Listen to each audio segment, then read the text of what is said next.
जो सम्मानित लोग, पढ़े लिखे लोग, अच्छे लोग, समाज का अग्रणी लोग, वो लोग क्या करने लगे? पुत्र उत्पत्ति के लिए जानवर के समान व्यवहार करने लगे धर्म पत्नी के साथ। हमारे यहाँ उचित शतपुत्र प्राप्ति के लिए, शतपुत्री प्राप्ति के लिए उचित समय, उचित संस्कार और उचित मुहूर्त की भी व्यवस्था बतलाई गई है। तो इसका लोग पालन नहीं करने लगे। इसके कारण क्या हो गया? सब तप भंग हो गया। और नए वैष्णव पुत्र संप्रदाय पुरस्कार एवं प्रेरता प्राप्त वास्तुले कहीं वैष्णवता नहीं दिखाई दे रही है।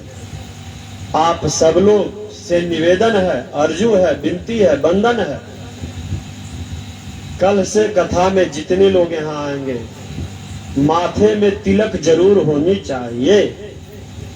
तिलक जरूर ललाट पे होनी चाहिए।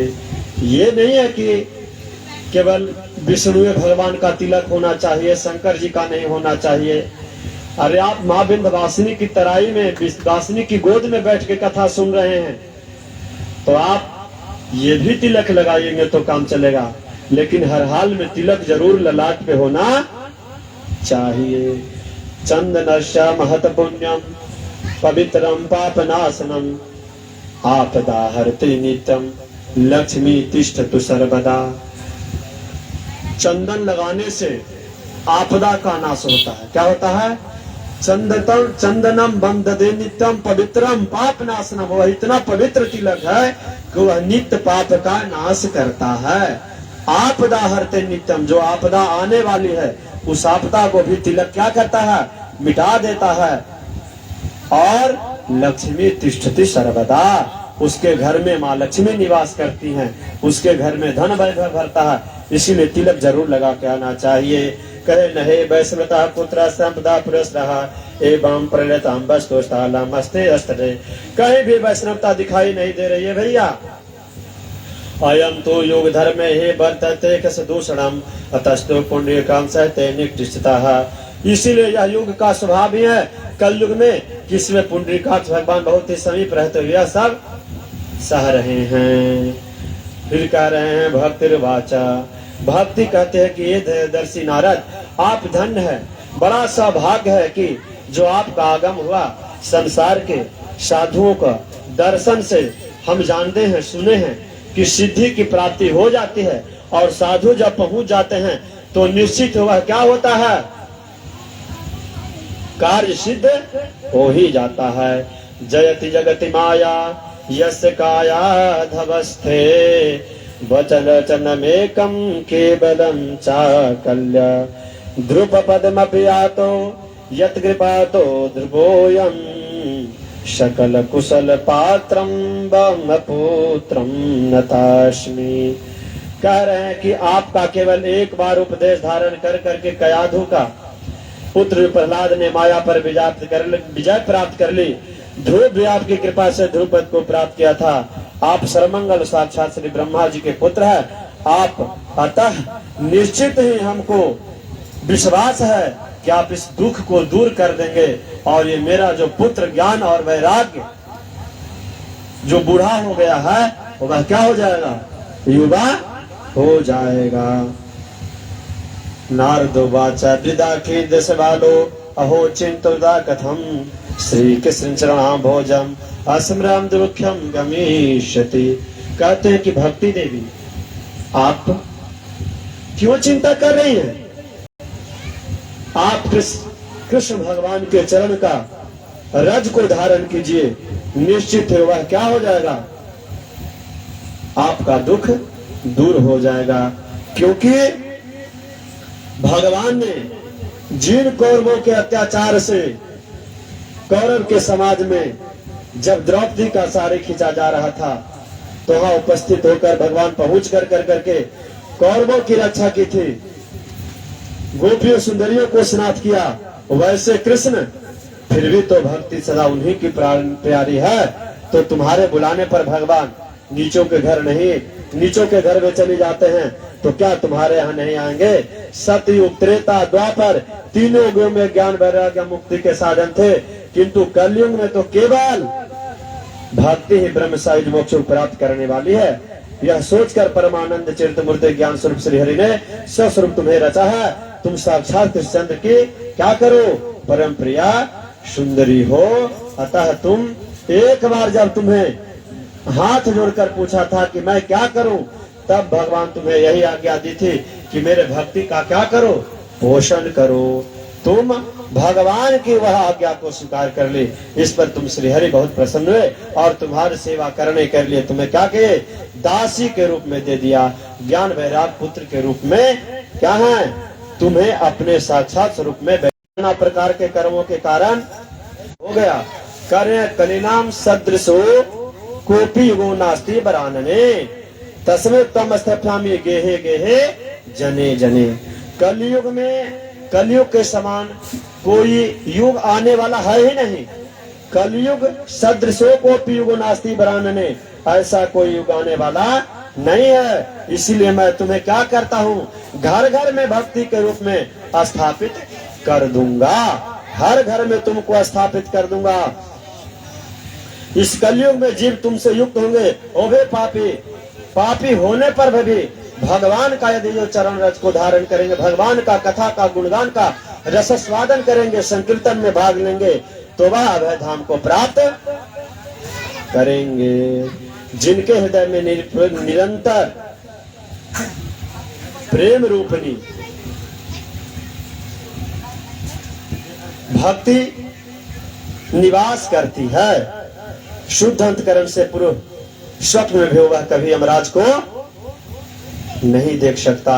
यमराज उसको देख ही नहीं सकता है जो भक्ति को धारण करता है। ना प्रेतो पिशाचो बा राक्षो बासुरो पिबा भक्ति युक्ता मनसका मम हस्ते न पभुर्भवेत्। जिनके हृदय में भक्ति महारानी निवास करती है, उन्हें प्रेत पिशाच राक्षस दैत्य आदि भी कभी छूने में सामर्थ्य नहीं है। न तपोभिर्दाने न तपोभिर वेदश्च न्याज्ञो वेन कर्मणा हरिदम साधे भक्ता परबारम तत्व गोपिकाः। इसका प्रमाण है कि क्या बहुत भक्ति के कारण गोपियां कृष्ण को अपने बस में कर ली थी। और निर्नाम जाम सहस्ने भक्तों प्रति जायते कलो भक्ति कलो भक्त भक्त्या कृष्ण पुरस्थिता है। इसीलिए मनुष्यों के सहस्रों जन्मों के पुण्य के प्रभाव से भक्ति में अनुराग होता है। कलयुग केवल क्या है? भक्ति का ही सार है। भक्ति तो साक्षात श्री कृष्णचंद्र सामने उपस्थित हो जाते हैं। जो लोग भक्ति से द्रोह करते हैं वह तीन लोक में दुखी ही और दुख को क्या करते हैं? पाते हैं। उनको कहीं सुख प्राप्त नहीं होता है। इस प्रकार नारद के द्वारा बताए हुए महात्म को सुनकर भक्ति के सारे अंग जो है पुष्ट हो जाते हैं और भक्ति कहती है अहो नारद धन्यो से प्रतिष्ठे मयि निश्चलाः न किंचित् मुंचामि चित्तामे सर्वदाः। आप धन्य हैं, आपके मुझसे निश्चल प्रीति हो। मैं सदा आपके हृदय में रहूंगी, कभी आपको छोड़ करके नहीं जाऊंगी। इस प्रकार सूत जी कहते हैं कि भक्ति का यह वचन सुन करके नारद को बड़ी करुणा आई और उन्हें हाथ से हिला डुलाकर जगाने लगा। फिर भी कान के पास मुंह लगाकर जोर जोर से कहा अहो ज्ञान जल्दी जा पड़ो, ओ वैराग जल्दी जा पड़ो। फिर भी युवा ज्ञान और वैराग जो वृद्ध है वो युवा नहीं हो रहा है। वेद वेदांत घोषा गीता पाठेर मुहु मुहु वेद मानव तदा के स्तर कति चेतो बालता। उसको वेद मंत्रों का पाठ सुनाया गया, गीता का पाठ सुनाया गया और नाना प्रकार कर करके भक्ति का पाठ सुनाया गया। फिर भी वह जागने का नाम नहीं ले रहा था। थोड़ा और सुनाया गया तब वह जमघाई लेते रहा, नेत्र उघाड़ कर देखा भी नहीं। जब उनके बगुलों की तरह सफेद हो गए थे, उनके अंगों से प्राय सूखे काट के समान निस्तेज हो गए थे। इस प्रकार नाना प्रकार के उपाय करने के बाद भी जो वह जागने का नाम नहीं ले रहा था। सूत जी कहते हैं कि तत्र त्वापि संस्थाप्य निर्गतो नारदो मुनि तीर्थम तीर्थम बृहस्कस पृच्छमान गे मुनीश्वराः वृत्तान्तान् श्रुते सर्वान् किञ्च तेन न्योचते असाधन के च परिद्योते पे चापरे मोके भूतास्तथान्ये तो किन्यतस्तो ये पालिता। अब ज्ञान वैराग दोनों को वहीं छोड़कर नारद मुनि वहां से चले गए और प्रत्येक तीर्थ में जा करके मार्ग में से पूछने लगा कि उनकी बात सुनते सब, किंतु उनके विषय में कोई निश्चल उत्तर नहीं देता था कि ज्ञान और वैराग जो वृद्ध हो गया है वह कैसे युवा हो। इसके लिए नारद जी बहुत जगह घूम रहे हैं, फिर रहे हैं, फिर भी कहीं कोई उपाय नहीं मिल रहा है कि कैसे ज्ञान और वैराग जो हो वह युवा हो। इसके लिए नारद जी बहुत जगह भटक रहे हैं, कहीं भी नहीं मिल रहा है। फिर जाते जाते नारद जी को हे ब्रह्मेशो पृष्ठ गिरने निगदो दुर्साधम तस्चिंत्रातुदम सोथो बद्री वनमागता तपस्यामि चरतम तम कहते निश्चय है। तब नारद जी बहुत चिंता में बद्री वन में आकर के ज्ञान वैराग को जगाने के लिए उन्हीं पर क्या किया, मैं तप करूंगा। इसी समय उन्होंने अपने सामने करोड़ों सूर्य के समान तेजस्वी सनकादि मुनीश्वर दिखाई दिए। उन्हें देखकर मुनि श्रेष्ठ से कहने लगे कि महात्माओं इस समय बड़े भाग से मेरा आप लोगों का क्या हुआ है, समागम हुआ, आपका दर्शन हुआ। ये बताइए कि ज्ञान और वैराग जो है वह वृद्ध हो गया है, वह किसी प्रकार से जाग नहीं रहा है, मैं क्या करूं। भवन्तो योगिनः सर्वे बुद्धिमन्तो बहुसुताः पंचाहन सुक्ता पूर्वे सामे पूर्वजाः। मैं बहुत उपास कर रहा हूँ, लोग वह जागने का नाम नहीं ले रहा है। तब कहते हैं कि आप लोग सदा वैकुंठ में निवास करते हैं, निरंतर ही कीर्तन में तत्पर रहते हैं, भगवत लीलांतर सत्कार सदा ही उसे मत रहते हैं। एकमात्र भागवत कथा ही आपके जीवन का आधार है। यह वाक्य हमेशा व्यक्ति को जानना चाहिए। हरि का शरण ही जीवन का आधार है। हरि हरते पापम, क्या है, भगवान का नाम हरि इसलिए क्या क्यों नाम है कि हरि हरते पापम, वह जीव के पापों को हरते हैं।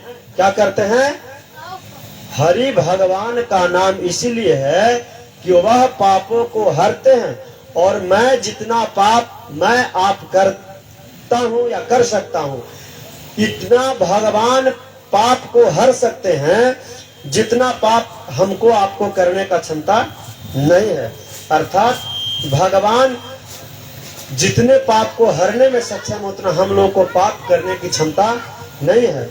लेकिन हम लोग पूरी ज्ञान इंद्रियाओं को एकत्रित कर करके भगवान के ऊपर समर्पित नहीं रह पाते हैं।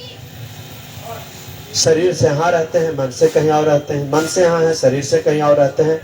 इस प्रकार से करते हैं। तो कहते हैं कि सुनिए, मैं आपको उपाय बता दिया, आप इनके लिए आप उपाय यही है कि आप चिंता नहीं कीजिए, अब वह ज्ञान और वैराग जो है वो युवा हो जाएगा। इसका मैं उपाय बताता हूँ। माँ चिंतान कुरुदेव से हर से चित समा बहा उपायम सुख समाधा तो भरते पुरदये बही अहो नारदो धन्य सो विरक्ता नाम शिरोमणि सदा कृष्णं दासा नाम अग्रणो योगी भास्कराः त्वयि चित्रं मंतव्यं भक्तेनो निवर्तनीहि घटस्ते कृष्णदाता स भक्ते सास्तां प्रदाः। भगवान की भक्ति के लिए भक्ति की सम्यक स्थापना करना ही सदा उचित है। ऋषियों ने नाना प्रकार का मार्ग बताया है, फिर भी आपको आकाशवाणी से जिस सत्वकर का संकेत दिया जाता है या दिया गया है बतलाते हैं, आप प्रसन्न होकर करके समाहित होकर करके द्रव्यज्ञास्तपो यज्ञ योग्यज्ञास्तथा परे श्रद्धा ज्ञान यज्ञ ते कर्म विसूचिकाः। देखिए, द्रव्य यज्ञ, तपो यज्ञ, योग यज्ञ, श्रद्धाय रूप ज्ञान यज्ञ, ये सब तो स्वर्ग आदि की प्राप्ति कराने वाले कर्म को ही संकेत करते हैं। अब देखिए, हर यज्ञ को करने के लिए द्रव्य है तब यज्ञ होगा, द्रव्य है तब पूजा होगा। ये कहा द्रव्य यज्ञ से किया जाने वाला एक द्रव्य यज्ञ। तपो यज्ञ, आप तप कर रहे हैं, शरीर को सुखा रहे हैं, बाबा हमारे तप कर रहे हैं, इस प्रकार ये भी तप यज्ञ है। और योग यज्ञ, योग कर रहे हैं, ये भी योग यज्ञ है। स्वाध्याय को भी सबसे बड़ा यज्ञ माना गया है। स्वाध्याय भी यज्ञ है। नित्य धर्म ग्रंथों का अध्ययन अध्यापन करना भी क्या है? यज्ञ ही है। तो कह रहे हैं कि पंडितों ने ज्ञान यज्ञ को ही सत्कर्म मुक्तिदायक कर्म का सूचक माना है। क्या? ज्ञान यज्ञ को सत्कर्म का सूचक माना है। देखिए, और यज्ञ जो है ना, जैसे श्रीमद् भागवत कथा ज्ञान यज्ञ है। क्या है? श्रीमद् भागवत कथा ज्ञान यज्ञ है।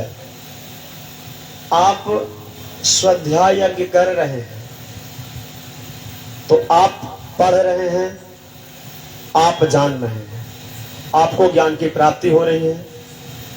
सब ग्रंथ को पढ़ने से जो आपको उचित मार्गदर्शन मिला, जो करने योग्य कर्म की ज्ञान प्राप्ति हुई वो आप कर रहे हैं, जो न करने योग्य प्राप्ति हुई, ज्ञान नहीं करने योग्य है, उसको आप छोड़ रहे हैं। तो जो ज्ञान करने योग्य ज्ञान की प्राप्ति हो रही है, उससे आपको प्राप्ति हो रही है, आप अपने कर रहे हैं। लेकिन ये ज्ञान यज्ञ के माध्यम से सब व्यक्ति तो भागवत करवा नहीं सकता। हर व्यक्ति के पास सक्षम नहीं है। सक्षम है, धन है, तो श्रद्धा नहीं है। श्रद्धा है तो परमात्मा ने धन नहीं दिया है कि बेचारा आयोजन करा सकता। लेकिन जो आयोजन कराते हैं तो इस ज्ञान यज्ञ के माध्यम से हर वर्ण के लोग ही नहीं, ये बहुत अलग बात है, हर वर्ण के ही लोग नहीं, हर संप्रदाय के ही लोग नहीं, हर जीव जंतु का कल्याण हो जाता है। भागवत की कथा, ये तो भागवत की कथा प्रेत से छुटकारा के लिए ही गोकर्ण जी किए हैं। तो जब प्रेत का उद्धार हो सकता है इस भागवत की कथा श्रवण मात्र से, तो मानव में जो व्याप्त बुराई है वो भी आसानी से जरूर दूर हो सकता है। इसमें किसी प्रकार का संशय नहीं होना चाहिए। जब उस प्रेत का उद्धार हो सकता है तो हमारी आपकी उद्धार नहीं होगी, निश्चित होगी। तो कह रहे हैं कि ये नाना प्रकार के कर्म हैं, लेकिन कहा कि सत्कर्म मुक्तिदायक कर्म का सूचक वह श्रीमद् भागवत का पारायण ही है। यानी श्रीमद् भागवत की कथा पढ़ना, कथा सुनना, पारायण करना, ये वह क्या है?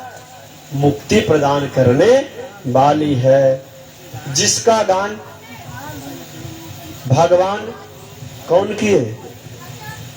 नारायण किए, ब्रह्मा जी को सुना दिए।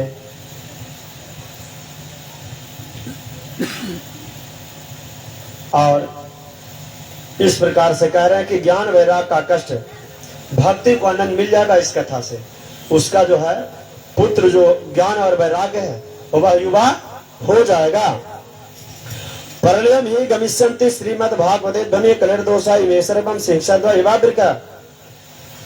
जिस प्रकार सिंह की गर्जना सुन कर करके और जंगल के जो छोटे मोटे जीव होते हैं वह परा चलते हैं, उसी प्रकार जहां श्रीमद् भागवत की पारायण की कथा की गर्जना होती है, वहां से सारी निष्क्रिय ऊर्जाएं, प्रेत आत्माएं क्या होती है? पवित्र होकर करके विष्णु लोक को प्राप्त हो जाते हैं। प्रेम से बोलिए भागवत भगवान की जय। जय जय श्री राधे श्याम। नारद जी कहते हैं वेद वेदांत घोषक गीता पाठ प्रमुखता भक्ति ज्ञान विरागान अतुष्टिता।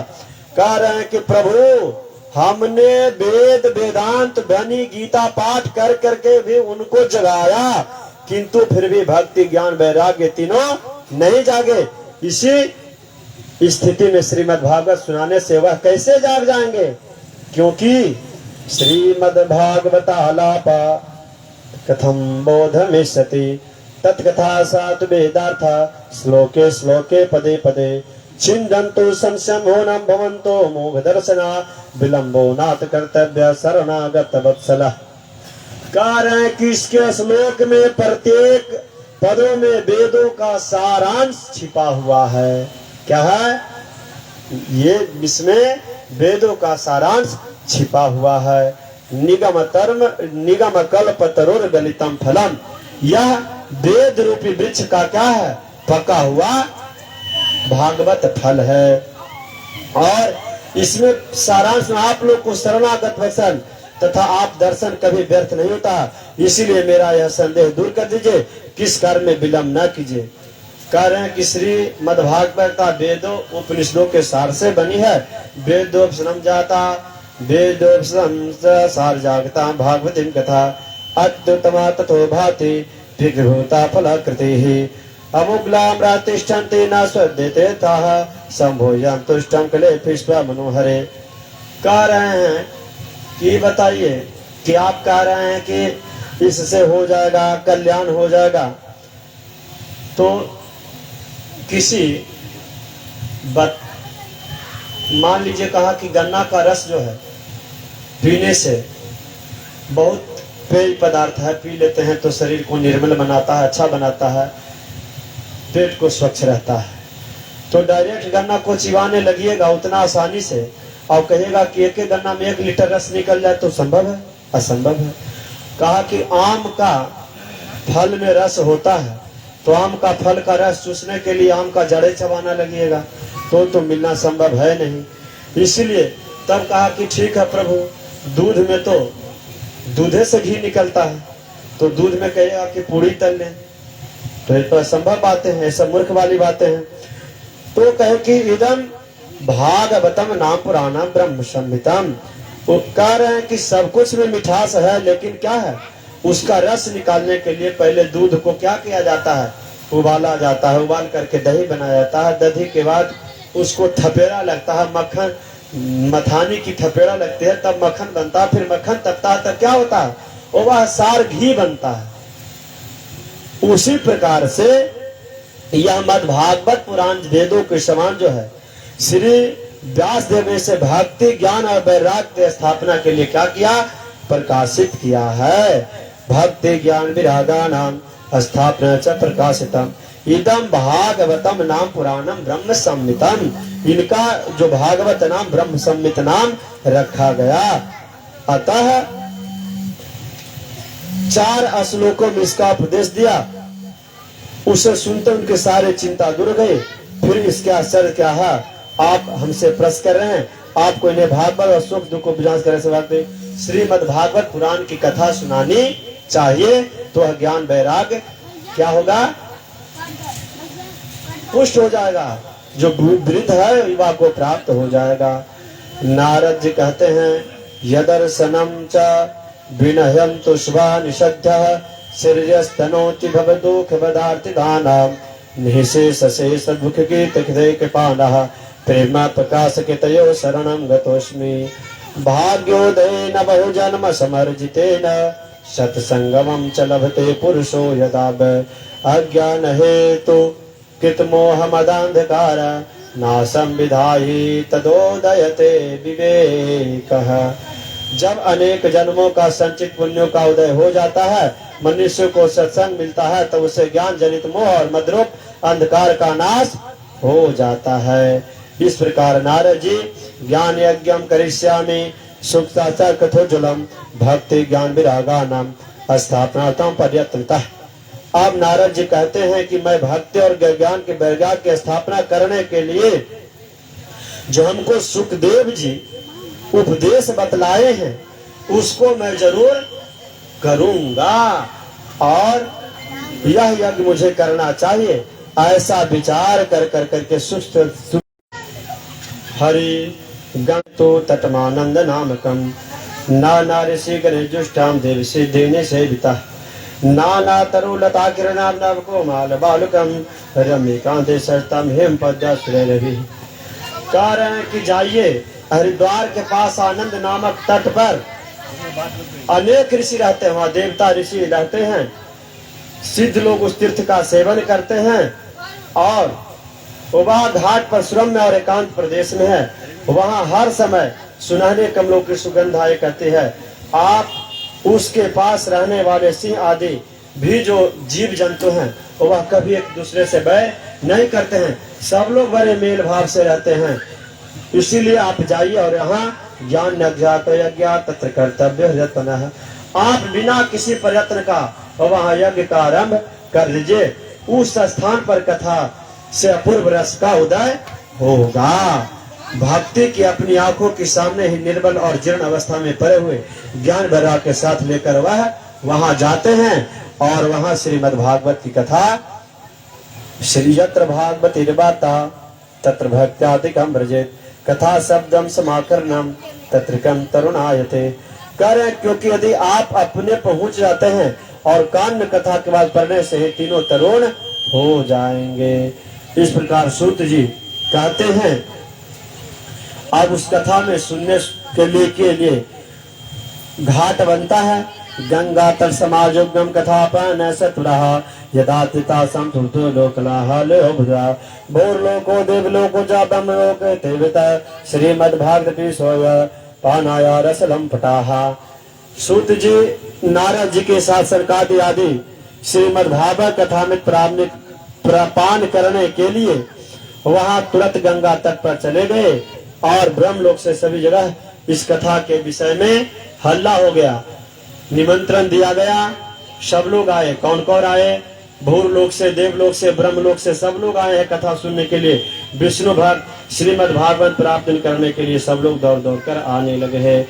भृगु वशिष्ठ चवनश्च गौतमो मेधातिथि देवल देवरातो रामस्तथा गाधिसुतः सकालो मृकंड पुस्त जपति प्रहलादः योगेश्वरो व्यास पराशरौ च छायासुकौ जालः मुख्य सर्वे पै मुनिगणा सह पुत्र शिष्टा स्वस्ति भयजो प्रणयन युक्ता।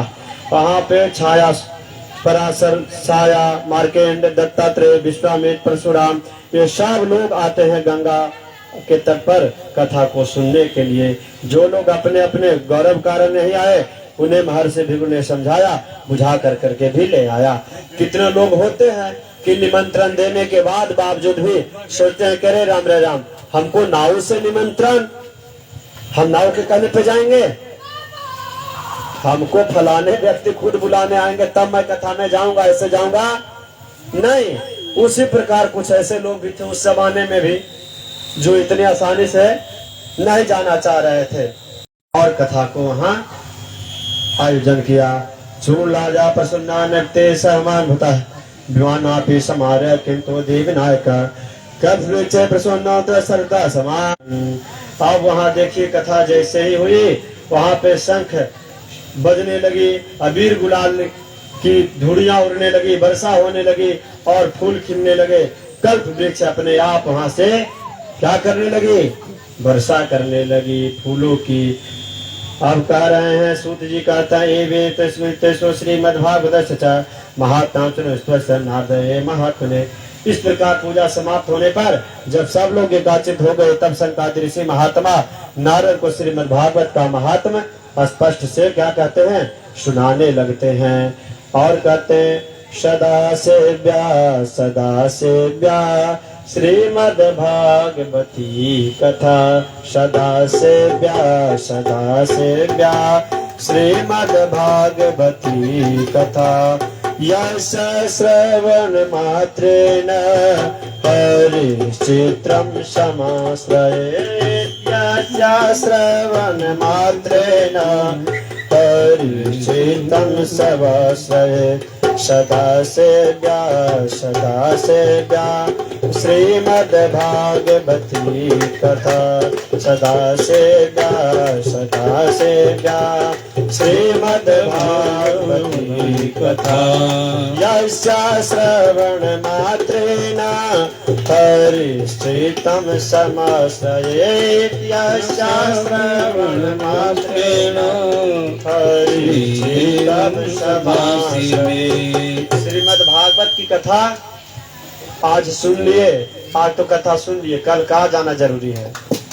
कोई जरूरी नहीं है, ऐसा नहीं, रोज रोज सुनना चाहिए। सदा सेव्या श्रीमद् भागवती कथा यस्या श्रवण मात्रेण, जिसके श्रवण मात्र से हरिश्चित्तं समाश्रयेत्, आपका चित्त हरि में क्या होता है? समाश्रित हो जाता है, यानी भगवान में क्या हो जाता है? आपका चरणारविंद भक्ति प्राप्त हो जाता है। इसीलिए हर हाल में कथा को सुनना चाहिए। तावत संसार चक्रस्मिन् भ्रमते ज्ञानतः पुमान् यावत् कर्णाते सुख कथा क्षणम्। कारण कि जब तक इस कान में सुख सा श्रीमद् भागवत की कथा इस कर्ण कूट में नहीं जाती है, तब तक मानव इधर से उधर योनि में भटकते रहता है। पुनरपि मरणम् पुनरपि जननम् पुनरपि मरणम् पुनरपि जननम् पुनरपि जननी जठरे शयनम् पुनरपि जननी जठरे शयनम्। ये जो श्रीमद् भागवत की कथा को श्रवण कर लेता है मानव, वह बार बार इस संसार चक्र में उसको आने की आवश्यकता नहीं पड़ती है, वह मुक्त हो जाता है। और कह रहे हैं एक भागवतम शास्त्रम मुक्तिदानेन गर्जति। एक मात्र भागवत महापुराण ही है शास्त्र, ऐसा शास्त्र जो आपके और आपको, आपके पूर्वजों को प्रेत योनि से छुटकारा देने में संभव है, सामर्थ्य रखता है, और आपके जीवन में जो कलुषित कर्मों के द्वारा उत्पन्न पाप है, उस पाप को सक्षम भस्म करने वाला मात्र भागवत महापुराण है, जो उस पाप को जला कर क्या कर सकता है? भस्म कर सकता है। कथा भागवतस्यापि नित्यं भवति यज्ञे तद्गृहं तीर्थरूपं बस्तां पापनाशनम। जिसके घर में या जिसके दरवाजे पे श्रीमद् भागवत की कथा नित्य होती है, उसका घर क्या है? तीर्थ के स्वरूप माना गया है। उसका घर तीर्थ ही है, इसमें किसी प्रकार का संशय नहीं है, वह तीर्थ ही है। अस्मेधा सहस्राणि वाजपेय शतानि च सुख सा कथाय च कलौ नारायण षोडशी। देखिए कहा कि कलयुग में अश्वमेध यज्ञ, वाजपेयी यज्ञ, गोमेध यज्ञ करना निषिद्ध है। कितना भी समर्थमान व्यक्ति हो, वह कलयुग में अश्वमेध यज्ञ नहीं कर सकता है, गोमेध यज्ञ नहीं कर सकता, वाजपेयी यज्ञ नहीं कर सकता है। वह शास्त्र द्वारा साफ मना किया गया है कि नहीं करना है। और उतनी फल की प्राप्ति, जितना अश्वमेध यज्ञ करने से पुण्य की फल की प्राप्ति होती है, उतनी फल की प्राप्ति क्या है?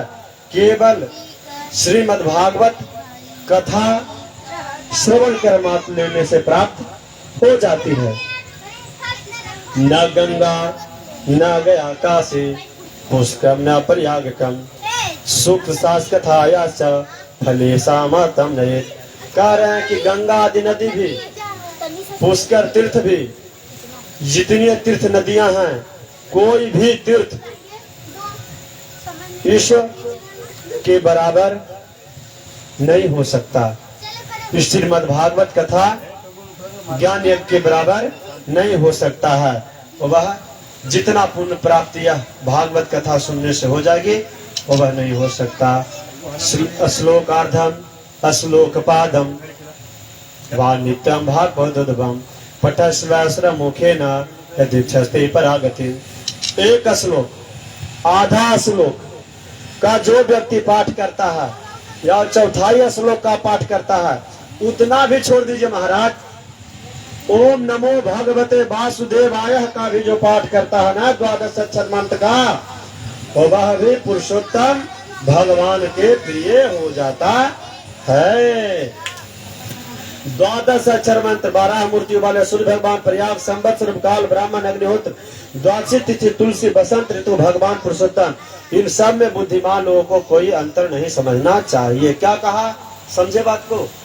कह रहे हैं कि गायत्री मंत्र ओम नमो भगवते वासुदेवाय है, जितना महत्व भगवान राम का है गौ माता भी हैं, उतनी ही पूजनीय उतनी ही वंदनीय गौ माता भी हैं। जितना महत्व नारायण का है उतना ही महत्व द्वादशी तिथि का है, जितना महत्व शिव का है उतना ही महत्व सूर्य का भी है। यानी कभी भी किसी देवताओं में भेद नहीं समझना चाहिए। जो पुरुष अहरनिश प्रतिदिन श्रीमद् भागवत का पाठ करता है उसके करोड़ों जन्मों को जन्म कोटि कृतम पापम नसते नात्र संशया। इस जन्म का नहीं अगले जन्म का नहीं करोड़ों जन्म का पाप जल कर करके भस्म हो जाता है। इसीलिए अश्लोकार्धम अश्लोकपादम वा पठेद भागतम चय नित्यम पूर्णमापन धेयो हो। इसलिए हर हाल में भागवत का पाठ भागवत का चिंतन और तुलसी को सींचना और गौ की सेवा करना ये सब क्या है? बरोबर है। क्या है? सब बराबर फल देने वाले हैं। देखिएगा भैया हम थोड़ा विद्यार्थी टाइप कथा सुनाते हैं क्योंकि हमारा ध्येय रहता है कि श्लोक का अधिक से अधिक उच्चारण हो, संस्कृत की श्लोकों की उच्चारण अधिक से अधिक हो। हिंदी तो आप भी पढ़ लेंगे, तो मैं विद्यार्थी के रूप में ही कथा को सुनाने का प्रयास करता हूँ। जब तक मैं आपको चाहूंगा कि हमारे पास जितनी समझाने की कैपेसिटी बताने की क्षमता है उतना मैं उस रूप में बताने का कोशिश करूंगा आप लोगों को। तो कह रहे हैं कि तुलसी पोषणम चैव धेनुनाम सेवनम समम। जितनी तुलसी की सेवा करने से पुण्य की प्राप्ति होगी उतनी ही गौ माता को सेवा करने से पुण्य की प्राप्ति होगी और उतनी ही इस श्रीमद् भागवत कथा का श्रवण करने से होगा।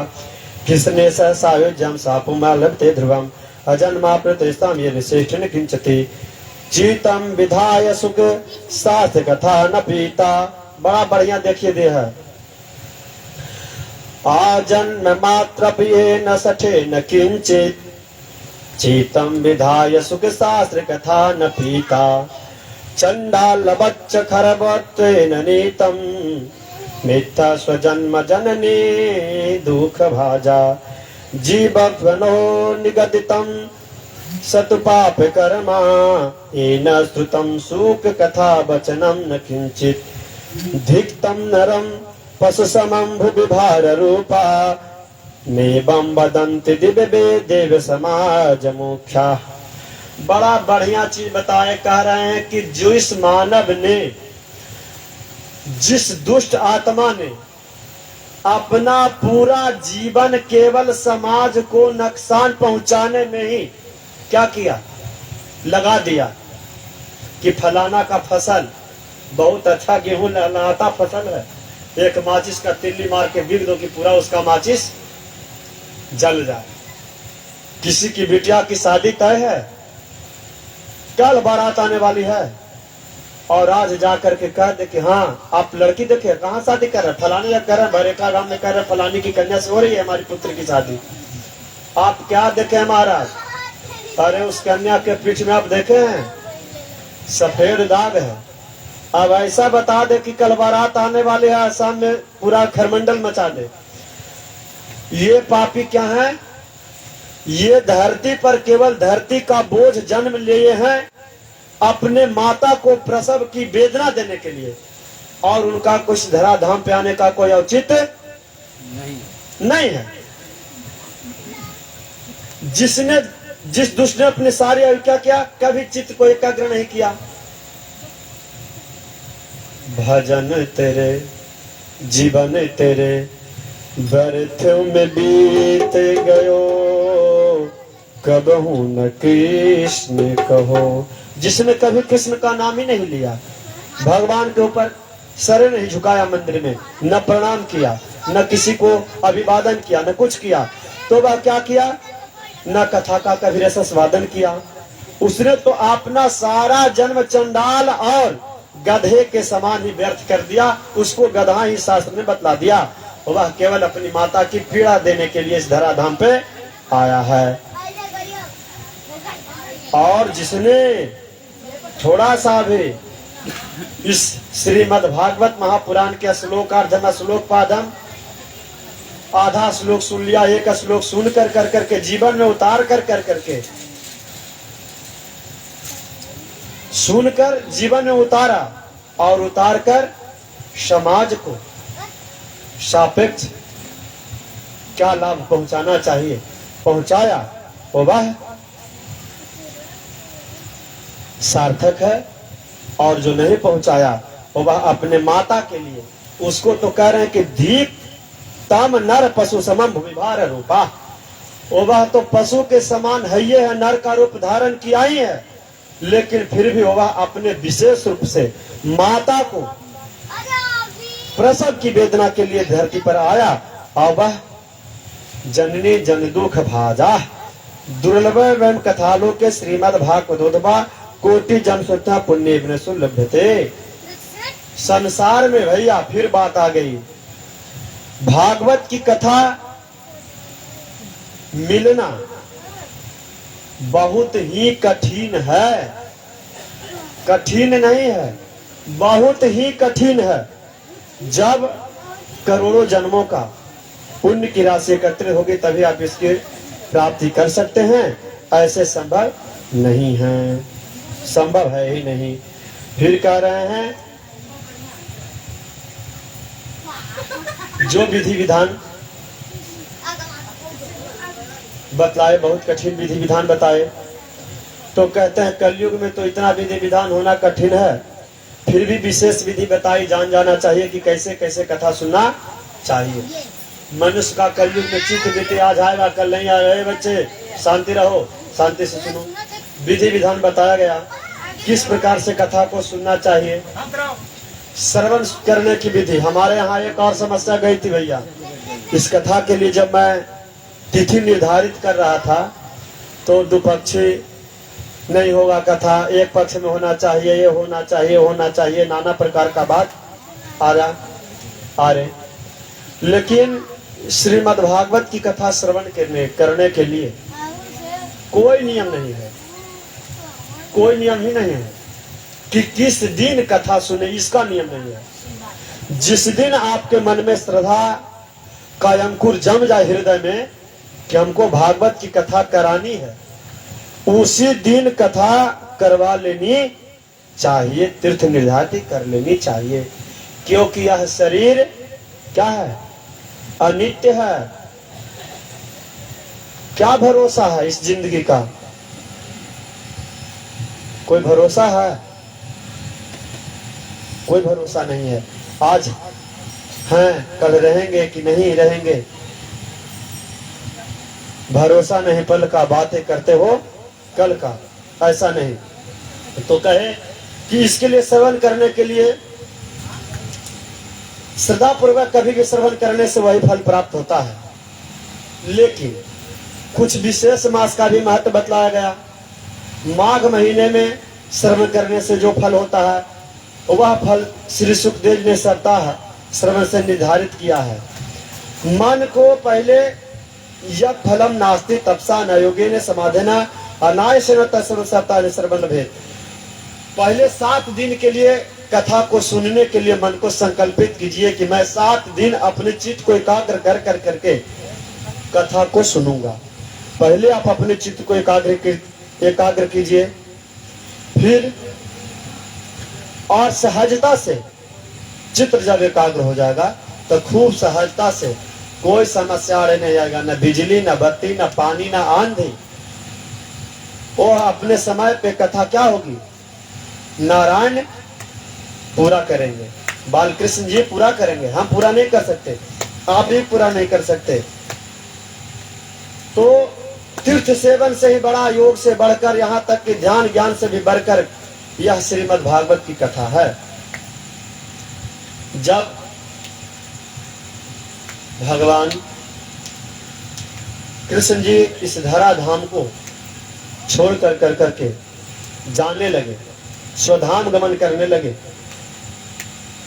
तो वह अपने एकादश स्कंद के उपदेश में उद्धव जी को बताया कि तुम्हें तो यास गोविंद भक्त कार्य विधाय च चिते महितिम चिंताम ताम सुत्वा सुखाम वह। उद्धव जी कहे उनसे कि प्रभु आप जा रहे हैं, अब क्या होगा, धराधाम पर क्या होगा, आप चले जाएंगे तब कौन करेगा कल्याण को। तो वही कहे कि सुनिए, मैं यह जो बांगमयी पूर्ति तिरोधाया परविष्टुम श्रीमद् भगवत नवम तेनी अम्बाग में मूर्ति प्रत्यक्षम वर्तते हरि सेवनाथ श्रवनाथ पाठना दर्शनाथ पाप नाशनी। तब भगवान क्या किए कि अपनी सारी शक्तियां इस भागवत महापुराण में समाहित कर दिए।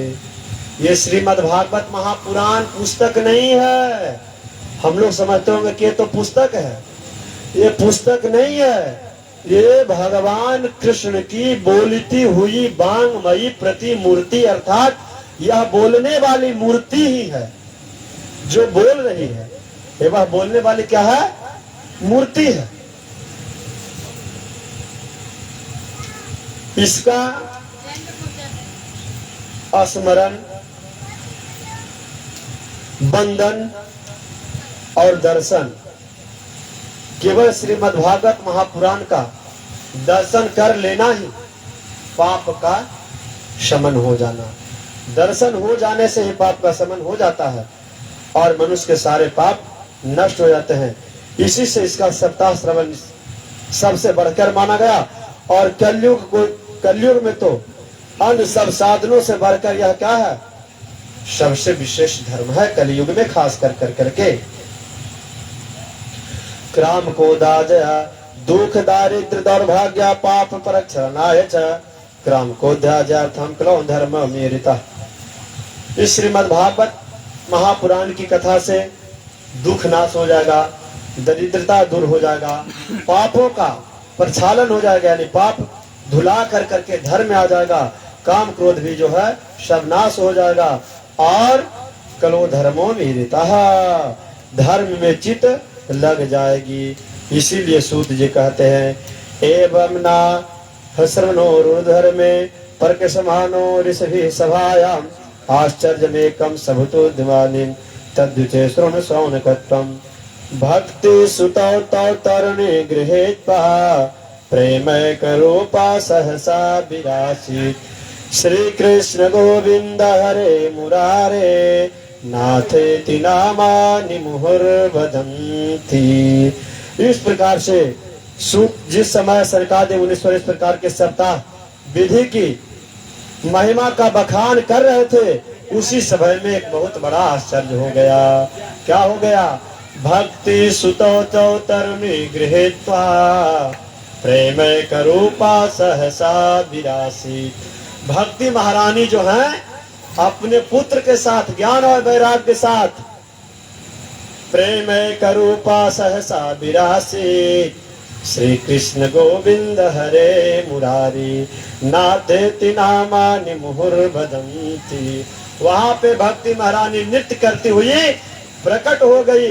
श्री कृष्ण गोविंद हरे मुरारे हे नाथ नारायण वासुदेव श्री कृष्ण गोविंद हरे मुरारी, हे नाथ नारायण वासुदेव।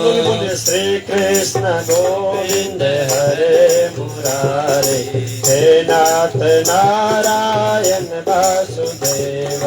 श्री कृष्ण गोविंद हरे मुरारे, हे नाथ नारायण वासुदेव। नाथ नारायण वासुदेव, हे नाथ नारायण वासुदेव। हे नाथ नारायण वासुदेव, हे नाथ नारायण वासुदेव। श्री कृष्ण गोविंद हरे मुरारे, हे नाथ नारायण वासुदेव। श्री कृष्ण गोविंद हरे मुरारे, हे नाथ नारायण वासुदेव। की इस प्रकार नाचती हुई भक्ति महारानी वहाँ क्या होती है, प्रकट हो जाती हैं। भक्ति बोलती है कि मैं तो कलयुग से प्रायः नष्ट ही हो गई थी, लेकिन आपके कथामृत ने सिंच कर मुझको क्या कर दिया। ये युवा संसार को रोगों को निर्मूल करने वाली होता है। तुम धैर्य धारण करके नित्य निरंतर विष्णु के भक्त हृदय में निवास करो। भवरो सात्वं चतिष्ठ सुधैर संश्रया, निरंतराम्ब श्रव्यमान शानी। कारण कलयुग के दोष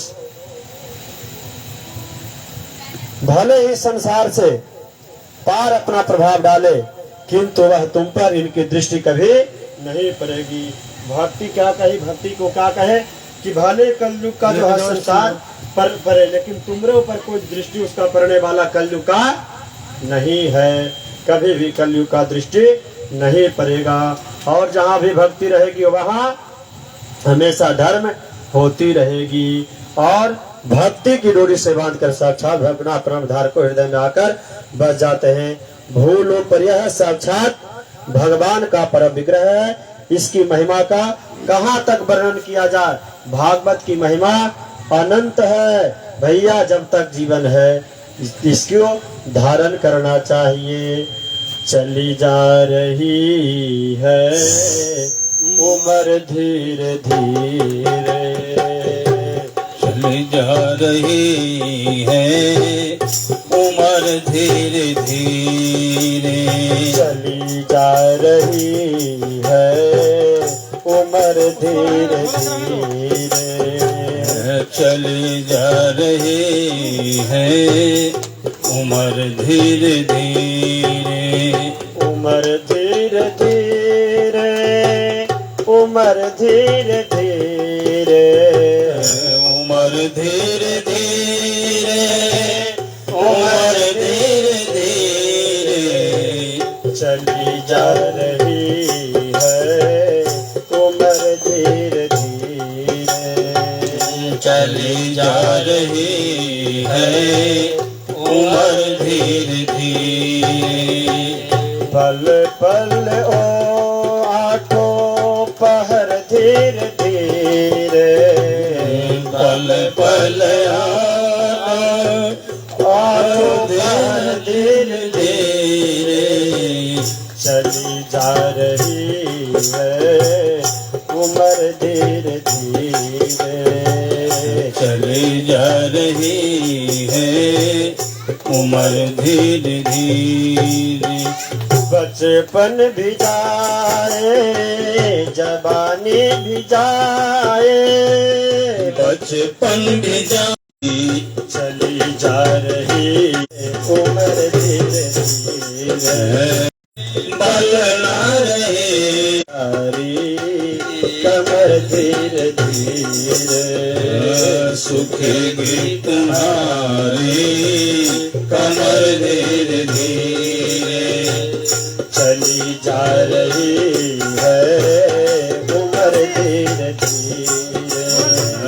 चली जा रही है उम्र धीरे धीरे। तेरे हाथ पाँवों में बल ना रहेगा, तेरे हाथ पाँव में बल ना रहेगा, झुकेगी तुम्हारी कमर धीरे धीरे, झुकेगी तुम्हारी कमर धीरे धीरे। चली जा रही है उम्र धीरे धीरे, चली जा रही है उम्र धीरे धीरे।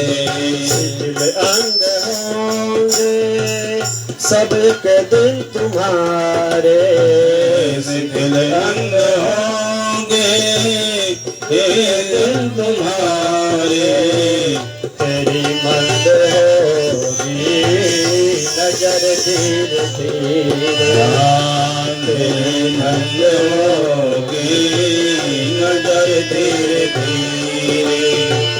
चली जा रही है उम्र धीरे धीरे, चले जा रही है उम्र धीरे धीरे।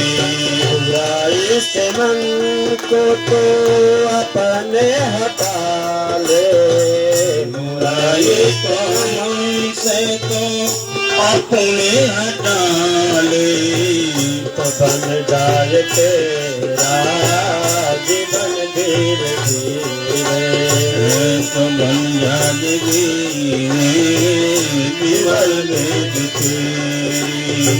बुराई से मन को तो अपना हटा ले, बुराई के मन से सचना हटा ले, तो बन जाए तेरा जीवन धीरे धीरे, बन जाएगी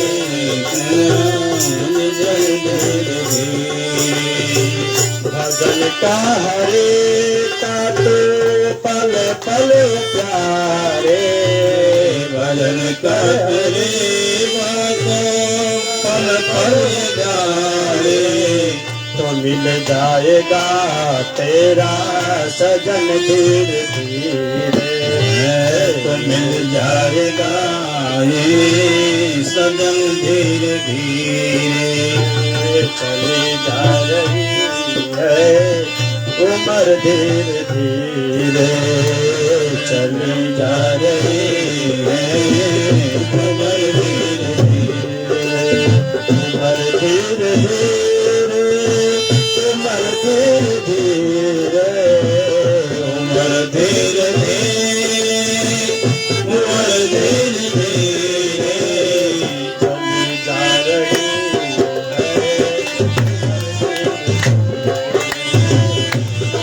जा रही है उम्र धीरे धीरे। बचपन भी जाए जवानी भी जाए, बचपन भी जाए जवानी भी जाए, बुढ़ापा होगा बुढ़ापा होगा धीरे धीरे।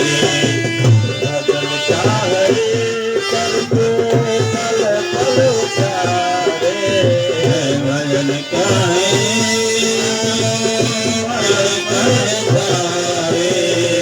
तो मिल जाएगा